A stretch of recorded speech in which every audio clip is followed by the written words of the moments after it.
Varnish, সিলার, colour, sandpaper কোনটা আগে use করবেন এবং ধারাবাহিকভাবে কোনটার পর কোনটা ইউজ করবেন। আসসালামু আলাইকুম। অনেকেই আমাকে কমেন্ট এবং ইনবক্স করেন যে আপু আপনি তো সিলার, ভার্নিশ, কালার এগুলো ব্যবহার করেন, বাট কোনটার পর কোনটা ব্যবহার করবো এগুলো একটু বলে দিবেন। তো সেজন্য আমি আজকের এই ভিডিওটা করছি।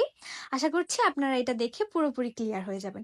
তো প্রথমেই আপনারা তো একটা প্রোডাক্ট মোল্ড আউট করবেন, তারপর আপনারা একটা সেন্ট পেপার মানে হচ্ছে শিরিষ কাগজ দিয়ে এটাকে ভালোভাবে ফিনিশিং দিবেন। যে জায়গাগুলো একটু এবড়ো থেবড়ো সেগুলো আপনারা এটা দিয়ে ঘষে ক্লিয়ার করে নিতে পারবেন। অ্যান্ড তারপর আপনারা সিলার ব্যবহার করবেন।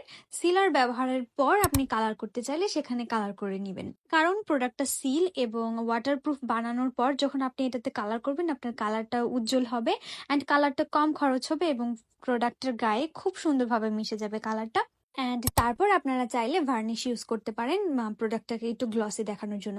তবে হ্যাঁ, আরেকটা কথা, যদি আপনারা মিক্সচারের সাথেই কালারটা দিয়ে মানে প্রোডাক্টটাকে কালারফুল বানিয়ে নেন তাহলে আপনারা ডিরেক্ট এখানে ভার্নিশ ইউজ করবেন, অথবা যে ট্রান্সপারেন্ট গ্লস সিলারটা আছে সেটা ইউজ করতে পারেন।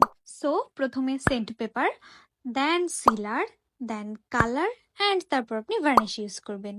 অ্যান্ড কালারফুল প্রোডাক্টে আপনি ডিরেক্ট যে গ্লস সিলারটা আছে ট্রান্সপারেন্ট সেটা ইউজ করতে পারেন, কারণ ট্রান্সপারেন্ট সিলারটা ব্যবহার করার ফলে আপনার কালারটা আরো উজ্জ্বল হবে অ্যান্ড কালারটা মুছে যাবে না। এই ভিডিওটি যদি হেল্পফুল হয়ে থাকে তাহলে অবশ্যই পেজটি ফলো দিয়ে রাখবেন এবং ভিডিওটি শেয়ার দিতে পারেন। এরকম আরো অনেক ইনফরমেশন অ্যান্ড প্রপার গাইডলাইন পেতে আপনারা আমার কোর্সে candle making and gypsum making কোর্সে এনরোল হয়ে যেতে পারেন।